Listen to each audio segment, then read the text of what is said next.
There's Zeus doing his thing. Yeah, he says, pretty sure there's a bear out there.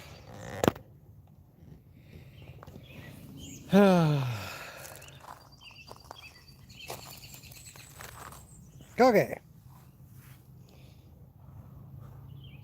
Just gonna have a seat, get myself a little bit comfortable. You guys get to listen to the birds too. It's Sunday evening, 8:30 here. The wildlife is crazy. It is chirpy chirp evening. Hang on, I gotta mess with the tripod just a little here. Okay, that's better. Oh, what's Zeus doing? Okay, guys, I've been getting. Oh, I'm really gonna have to talk over the birds tonight. Okay, I'm just getting comfy. Oof. All right. So I'll be on here, but I'm gonna switch over the camera when I need to. Oh, I look foggy, don't I? Oh, my phone's taking a beating. I'm gonna switch over the camera when we need to look at the arena, but I've been getting a lot of questions about the arena. Both arenas actually, so I thought I would answer them because I never get around to doing it in a recorded video, but I probably will. But for this one, I'm just going to quickly see if I can't answer everything that I can remember was asked. So let's get on with it.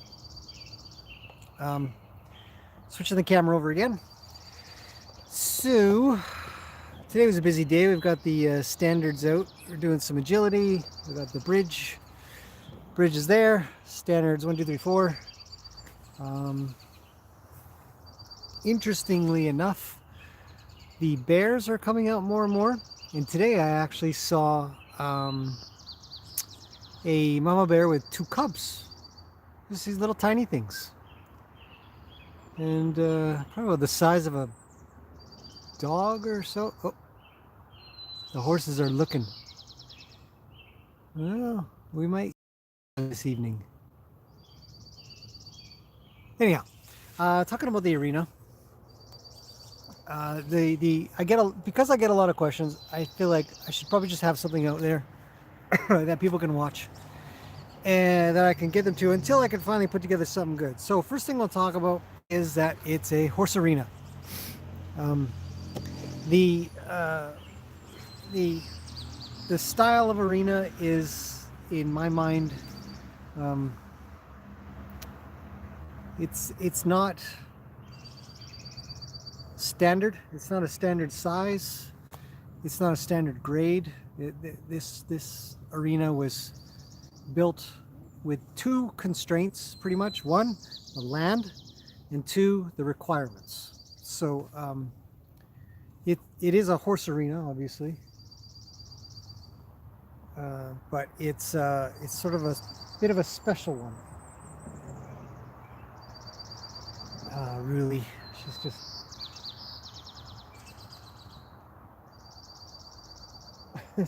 scratching away on the post. Okay, it's distracting. I don't know why it's distracting. Okay, so Jean, hey Jean. No, they don't bug the horses. The horses are bothered, sort of, but the bears don't bother the horses at all. Okay, so the arena had to be built. Okay, so let's look at the arena again. The arena had to be built within the constraints of the land. And the limitation that we have of length and width was this. On this side here, that green area over there is a neighbor. There's a ditch between the arena and the neighbor. So that was a constraint on that side. On this side was the cedar tree. There also is a pond here. This pond wasn't a pond per se when we got here, but it was a puddle. and it used to be a well. We ended up digging it up, taking all the garbage out, decided to turn it into a pond. So um, the biggest constraint really was that large cedar tree, which unfortunately ended up dying anyways. So it sucks. But um, when building an arena, you have to consider the lay of the land and what you've got and how you can make things work. The cedar tree it's pretty iconic. It looks really nice. It's unfortunate that it didn't make it in the end, but we do have plans for the remains of it that I'll talk about in another video. But bottom line is that the width from here to here was limited by the land itself. I would have gone wider if I could have. As it stands, it's about 78 feet. It's a wide, somewhere between 75 and 80 feet. I don't remember exactly, so I'd have to measure it, but it's almost 80 feet. The length constraint was in place because we could only tier the land here, here, and then down there in so many grades, and then the slant of this driveway, based on where the rest of the driveway is, limited where the front could be. And then for everybody that's been here for a long time, you know that way at the back, there was these trees, these huge cottonwood trees, and that created the constraint for the front and the back, which is about 180 feet. So now we've got the size out of the way. If anybody asks me, how big's your arena? You're coming to this stream. So the next thing is the base and the footing. And then the fencing and any questions that may come up. The land here before, I'll just come back onto the screen, might as well be me for now.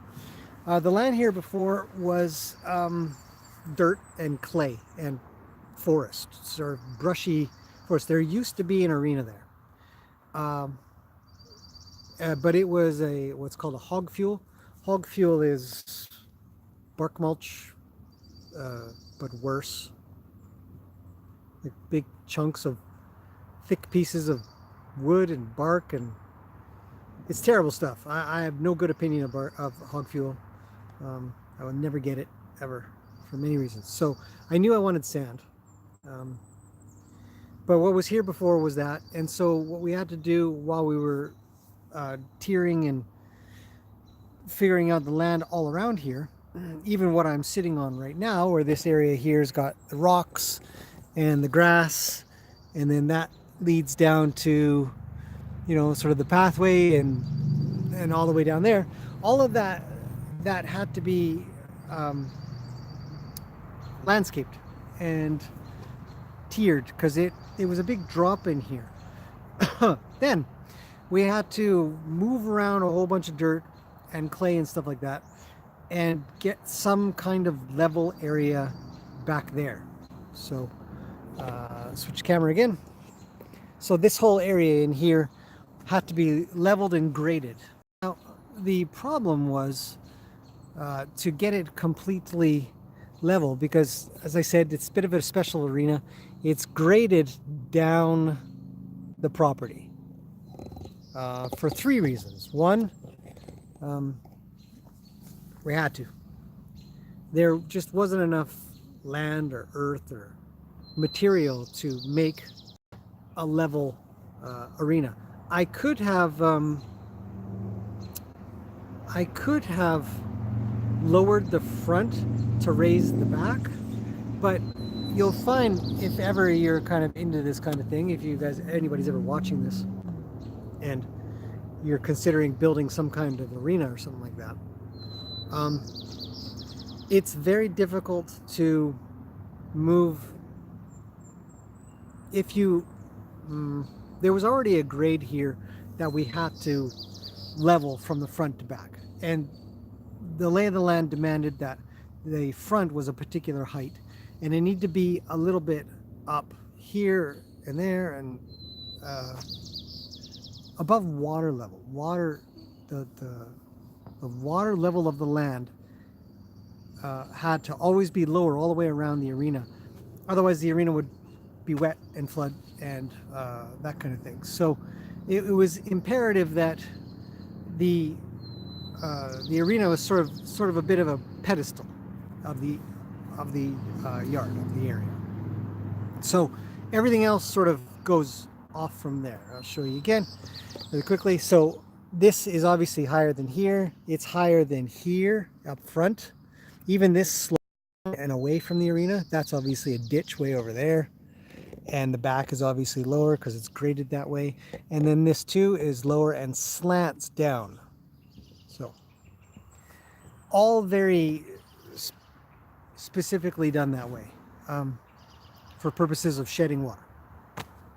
So without enough land to sort of make it level, we decided on a particular grade, and it wasn't anything scientific. I want 1.5% grade or something. It was just whatever we could get out of the land that we had, which turned out pretty good. It's got a pretty decent grade to it, which allows us to do the rehabilitation and the exercise work that's required of some horses that only do flat work or have only, say, done racing or something like that, where they've just been around racetracks and whatnot. Those horses are terrible climbers. They got to work their back end a little bit better. They got to be able to climb. We also need to be able to reverse uphill, and it's just a light thing. So if I needed to do even more, I would just come up to the driveway here, right here, where it's got a bit more of a grade if I needed to climb somewhere around here. So that's the underneath all of the stuff that you see here in the arena is dirt and clay and rocks and leveled pretty good, but not as good as it should have been. I know that now after doing it. And again, when I do a proper video on all this, I'll definitely try to include some pictures. But if I were to give a little bit of advice on how to build an arena, it's an absolute 100% must. You must get your base of your base as flat as possible. If you don't, and you have little grooves and you have little hills and stuff like that in there, and they're just little, they might just be, an inch or two. You don't want that. You don't even want an inch or two. You want it just flat, flat, flat. Because if you don't, you end up wasting gravel. You have gravel that goes into those little divots or holes or ruts or whatever they are. And then what makes it worse also is that those little hills, you actually have to fill up gravel over top to even just get it level with where those are. So it is a lot of work. It's granted, it's a heck of a lot of work. Did our very best to get it as level as possible. There were some unforeseen circumstances that sort of happened. I won't bother getting into, but when we ended up putting cloth over top of that, so in between the two mediums, meaning the dirt and then the gravel, there's what's called a filter cloth. It's really thick landscape fabric. I use it all the time in the paddocks. If you guys have ever seen the paddock builds, the same stuff is under the arena. You buy it in 15-foot wide rolls, and they're can't remember how long they are.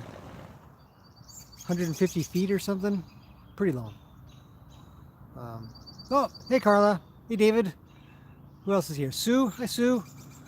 And Jean. I already said hello to you. Hi everybody. Okay. So in between the dirt and the clay, you must put a filter cloth, especially for sort of a high impact area like that. I've seen arenas that don't have it, and they'll put the hello Nanko. They'll put the gravel right on top, and just like when you go to the beach, and if there's water in there, and you sort of pat pat pat pat pat, water comes up.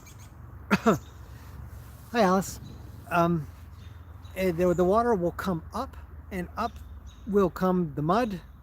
Hello Julia. The mud will come up through the gravel, and the gravel will become permeated with mud. When that happens, the gravel starts to go soft, and pretty soon you just have muddy gravel.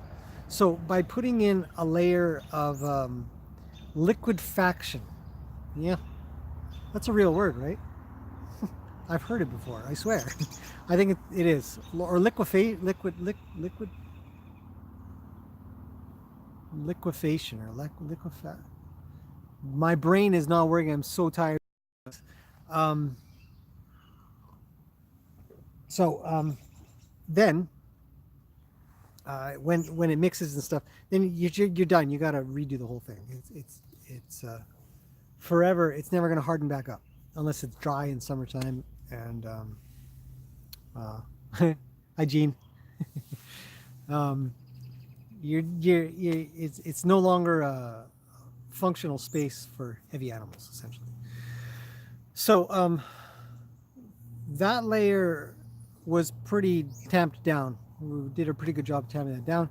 Fabric goes on top, and that's when all the bumps and lumps and stuff really show themselves, when you put down that fabric and it doesn't go down. You've seen it in all the paddock videos where we try to get it as level as possible before we put that fabric down, because then you start to put the gravel down and gravel goes down and dips. The forest paddock is an excellent example. I did a video about that. And there's a dip here and a little bit up here, and then you've got to fill in gravel in there. So we actually wasted a lot of gravel. I'd probably say probably $1,000 of gravel went to total waste, complete and total, maybe more. Yeah, maybe more. But I know now. So the second arena got done right. It's got done properly. And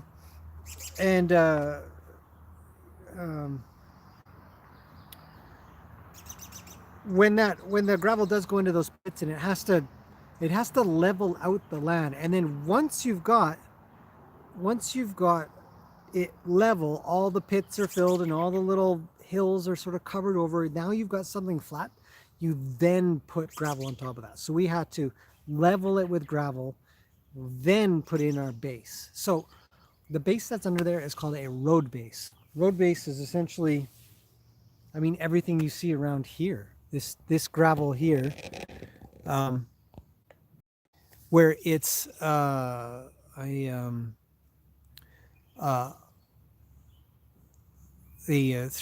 called a 3/4 inch and under, or three-quarter minus. That's what it's called, 3/4 minus. And drainage rock is just called 3/4 clear. Drainage rock is just this stuff, where it's just rocks, but it's called 3/4 clear because it's clear of stuff. It doesn't have sand. It doesn't have little bits of gravel in it. Nothing. So 3/4 minus is a road base. Now a road base is exactly what it is. It goes underneath roads. They tamp the poop out of it, and then they put the concrete or asphalt on top, and that's what creates the base of the road base. So did Gracie have her birthday? Oh yeah, no, yes, but I don't know, when was she born? Do you remember? I think most horses are born in May, so everybody had their birthday. We didn't have a birthday, but you know.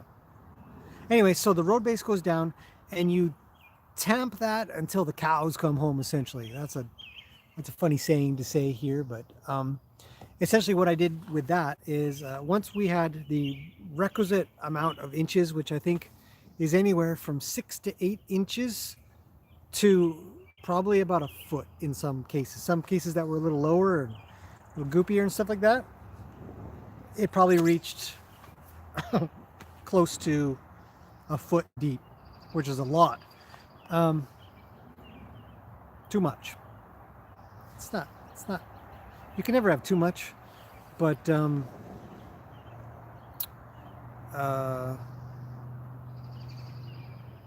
6 to 8 inches is plenty. So that goes down, and then you essentially take a roller, and I'm not talking like a little push roller, a little one of those. No.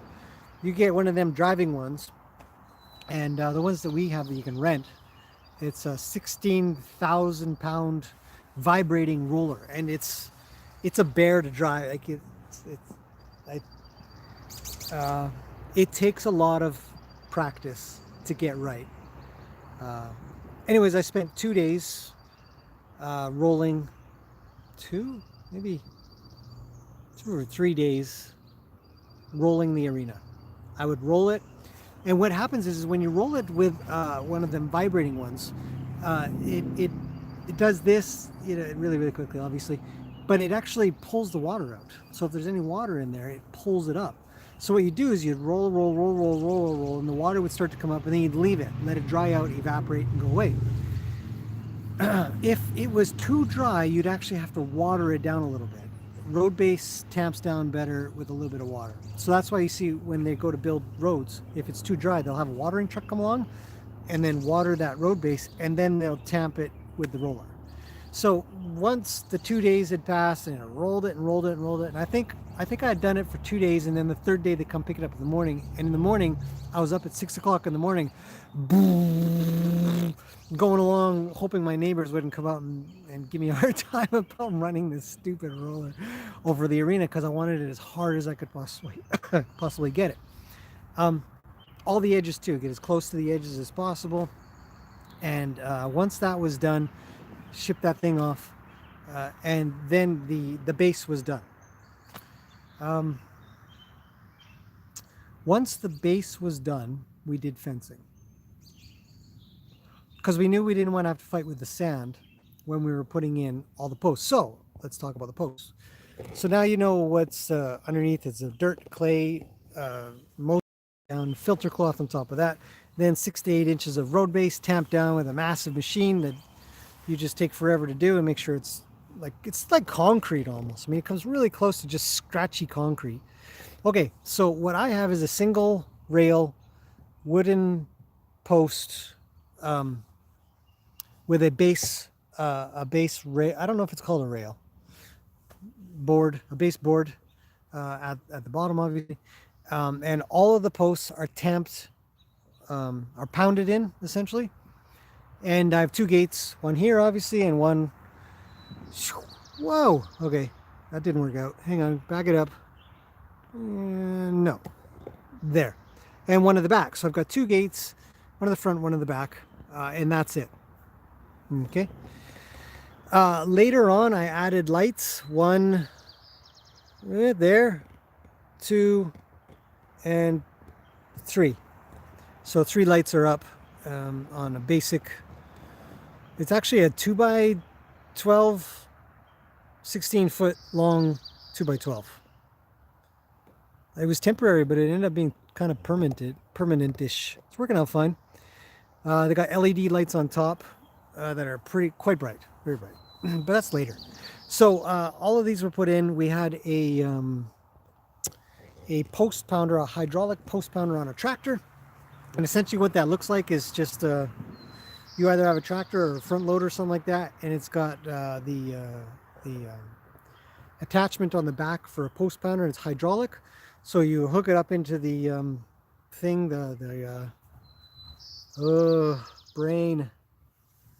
There's a little thing that you can hook up onto tractors and front loaders. It's a doodad, and you can run the hydraulic pump that runs the post pounder device. And essentially the post pounder allows you to tilt it this way, this way, this way, this way, and then lift up and down, lift up and then drop it down.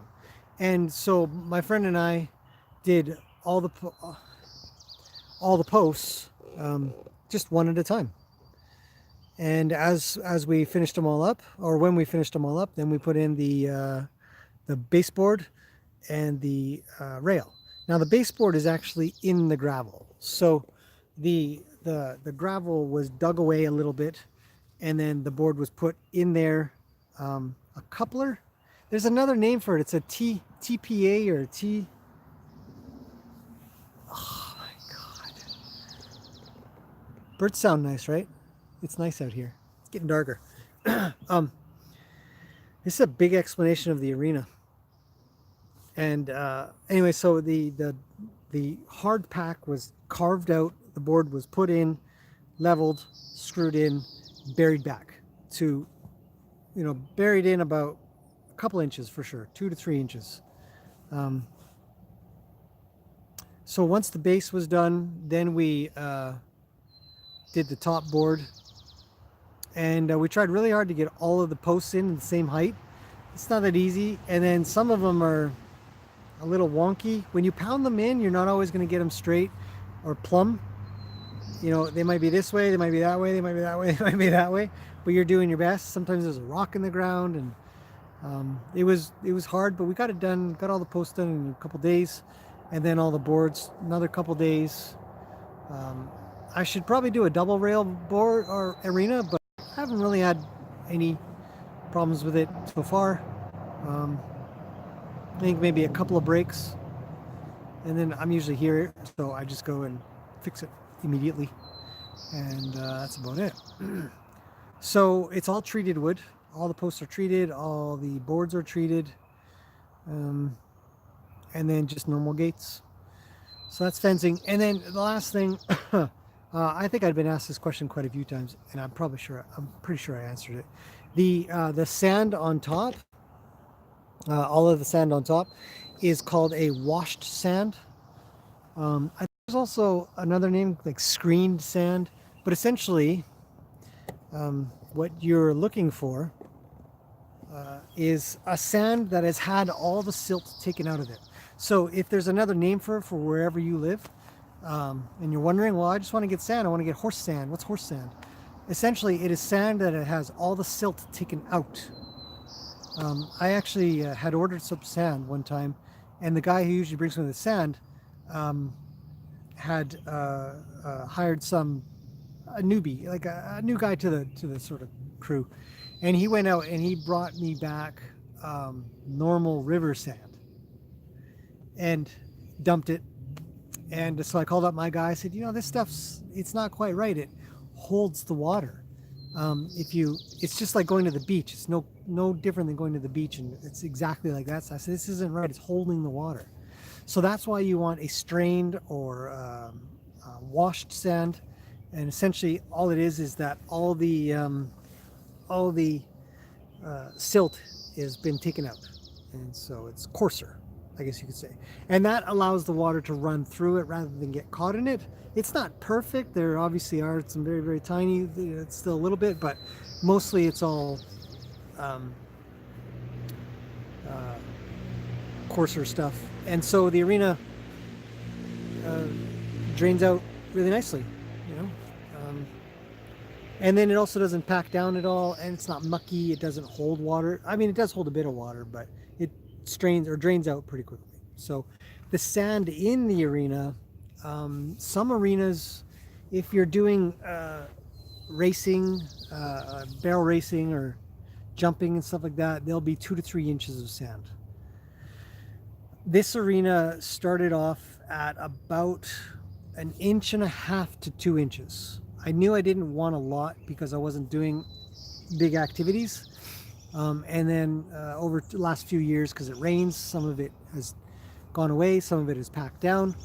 So that's when I got that extra truck of sand and spread it around a little bit. And I think before the summer's over, I might get one more truck of sand. If you're wondering what the cost around here, it's about $300 for a truck of sand. It goes a long ways. And I think I didn't cover the arena because it's too expensive for one, and two, I like being able to ride out underneath the sky, especially on just nice days. It's nicer than being in the covered arena back there. The arena, it's nice to be in there when it's raining or snowing, and even when it's super hot and sunny. The covered arena, come on phone. The covered arena is really good because it just protects you from the elements. It's really nice to have, but at the same time, I feel a little bit not claustrophobic, but sort of contained a bit much. I just have a preference, so I never ended up covering this arena because one, it was going to be way too expensive, and I would have had to get rid of that tree, the cedar tree. And if I was going to get rid of the cedar tree, then I might as well have made the arena bigger, right? So that's that. And so 3, I wanted to be under the sky. So I knew sooner or later I would have this thing. I didn't know where it might be going. I expected it would go back there, but Um, anyways, so oh yeah, and then you're just asking about the bridge railing for the. It's on my to-do list. It really is. Nobody's. We don't allow horses on there. I've taken horses across there because it's built with two logs, 12-inch, um, 12-inch rim, probably even bigger, 12, maybe bigger, but massive logs underneath there. Two of those, and then across there is some 4x4s every 3 feet, and then it's 2x10s or something like that, going that way. So it's plenty strong enough to hold up horses or a car or something like that if it needed to. The gator, you can drive the gator on it, but I haven't done a railing yet because just on the list, and so far so good. People just, it's a very wide. It's 5 feet wide, maybe a little more. So it's a big bridge. That is probably. Oh, and some people might ask about drainage of the arena. A lot of arenas will have drainage pipes running lengthwise, widthwise, or lengthwise. This arena doesn't have any because it's graded. And I could have put probably one pipe at the back because there seems to be what appears to be a bit of a high spot that puddles a little bit for some reason. I don't know why. I think it actually comes up through the ground, so I could have put a pipe through there, but I didn't. And it hasn't really been overly detrimental or bad or whatever, so it's fine. But I don't have any there because everything else, and every other arena you'll ever see, even if it does or doesn't have drainage, is going to have a slope on. You're going to want a downward slope. You don't want ground higher than your arena ever. If you do, you've made a mistake, because water will go into your arena, and that's bad. And I've heard of arenas getting just washed out, flooded, and they're useless. You can't use them at all. It's just a lake. I've seen them. There's plenty of them around here. So, poor drainage. So that's it. There's a pipe that run. Let's turn me off and turn it there, because there's a ditch there. There's actually a pipe that is also in there. There is a pipe on this side of the driveway and in front of the arena. So all the water that comes over here leaves and goes down the ditch. And then there's another pipe under here. It goes along here and then across and down and into there. So most of the water that comes down this driveway or any of the area over this way falls into the drainage area and pipe and gets diverted off to the backyard. I think that covers it. I think I'm good. Am I good? Does that cover all questions? I think so. I don't think anybody else had any more questions about that. Well, Kathy's here. Hi, Kath. Have you thought of a way to keep path open next to arena when snow falls off? Nope, haven't thought that far. Have you? If you have an idea, please tell me. I don't have an idea other than just being diligent and keeping it out. Horses like it out also. It's true, Alice. They do like it out. They don't like it as much on the in the covered arena. Nanko asks, "What's the wind rating on the covered arena?" High. It's a engineered building, proper engineered. It has to be proper engineered for snow load. The wind rating, I don't actually know, and I don't remember what the snow load rating is either, but it's up there. As for wind, we did have back in February, we had a massive windstorm. And I think I recall showing you guys some of the trees that were down. The birds are amazing. I hope you guys can hear the birds over me a little bit. Anyhow, and it didn't move or flap or anything. So the wind rating it exceeds what it needs to be, for sure. It's very, very strong. So, good question though. Sue says I'm no expert. Looks like a great setup. Thanks, Sue. I think so. Trying to go by the bridge. Yeah. Getting dark there. Yeah. Okay, that's everything. I think you guys have the fallen leaves and issue in autumn. Maria, yes. Before when the trees, the big trees at the back, there were these 3 trees here. I took them down before I built the covered arena.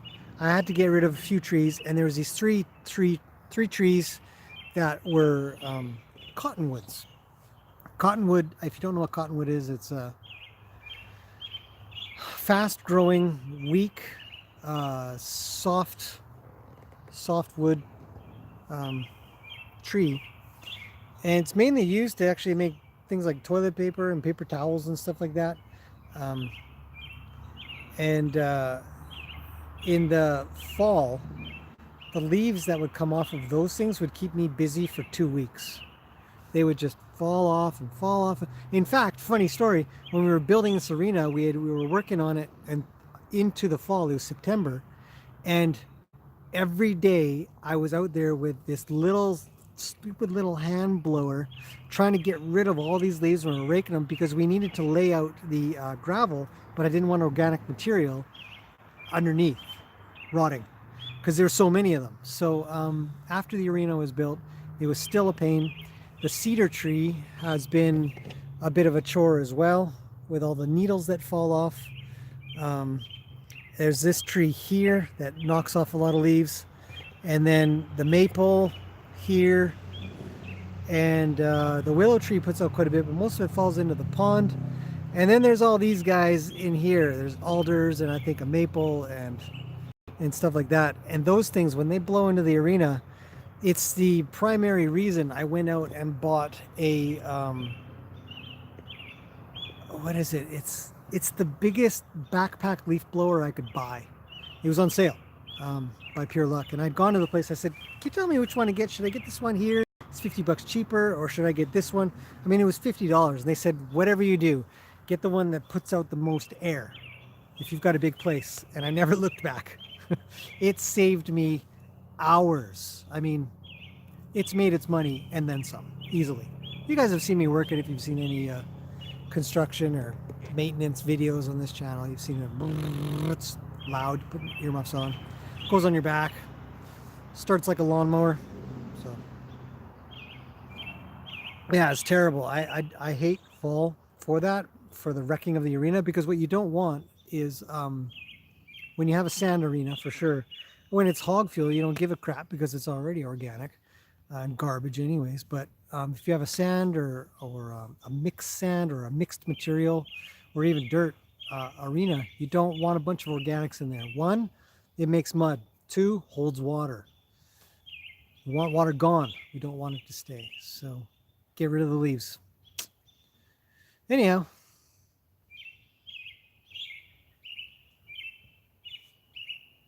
it's nice, right?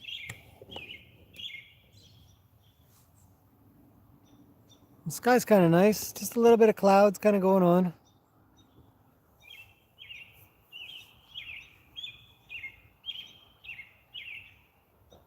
That's a robin, if anybody's wondering. Not those guys. That one.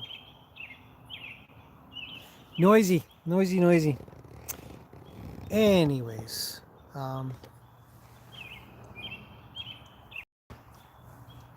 So that's everything on the arena. If anybody had any other questions on that, let me know. Ooh, we've got a really purpley sky tonight. Check it out.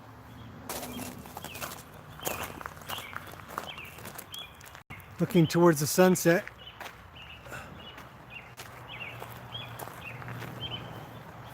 Whew, should send the drone up. Oh, let's see. Yeah, it's purple. It looks a little bit orange on the screen, but in real life, it's purple.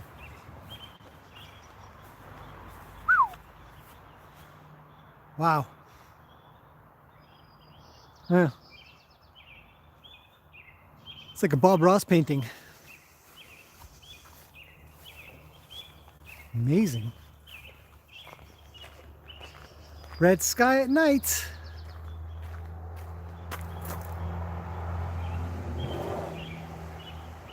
Doesn't that look neat? The texture of the sky, the clouds, the... Anyhow. That's everything. Unless there are any questions, of course, but I don't think there are. I think you guys have been fulfilled in information. Horses are good. Busy day, lessons, maintenance, the usual feedings and stuff like that. Trailer practice, getting on the trailer. Take a look at, oh, there's Zeus. Yeah, see, horses are good, eating away. Lots of little bits and pieces of activities happening.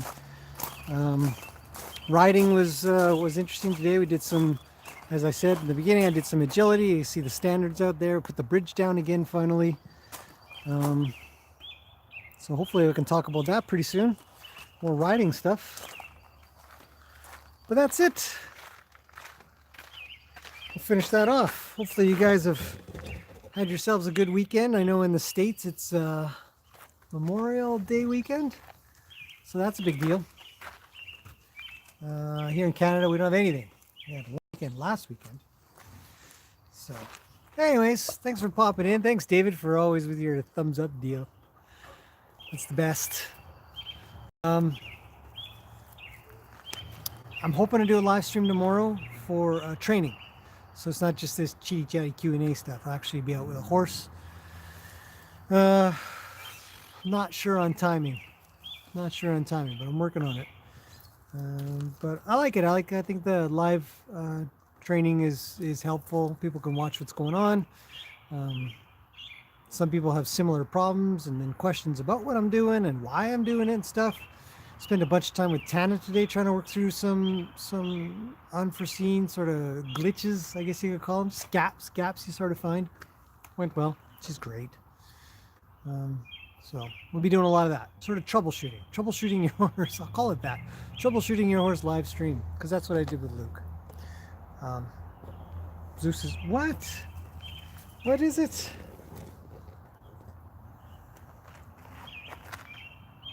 What can I help you with? His ears are back. He's... What? You can probably smell a bear somewhere.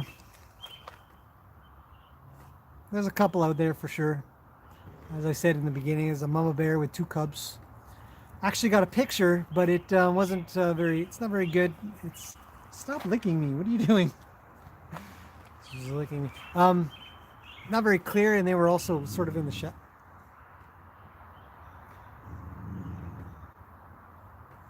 Can you hear him growling?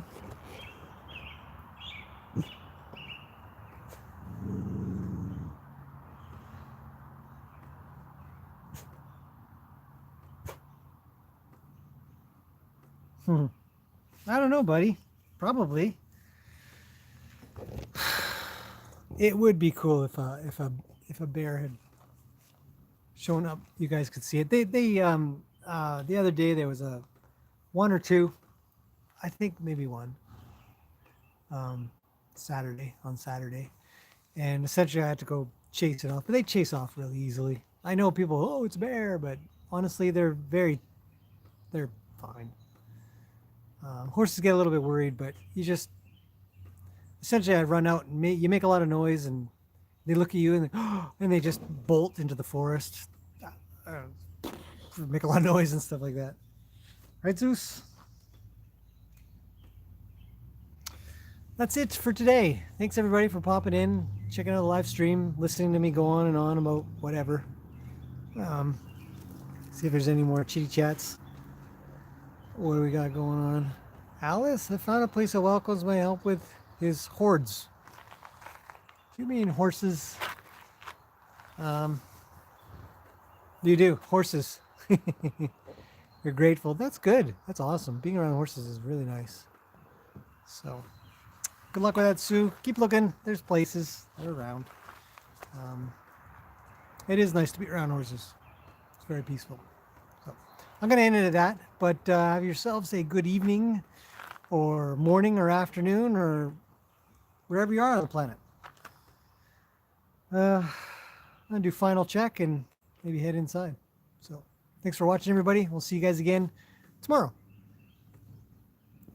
Well, this isn't a business. It's a horse owner. Oh, I see. Cool. Cool. Yeah. You know, some people, they don't know they might need help, and you go and say, hey, can I give you some help? And they say, sure. So, okay. See you guys again tomorrow. I'm out. Good night or morning or day.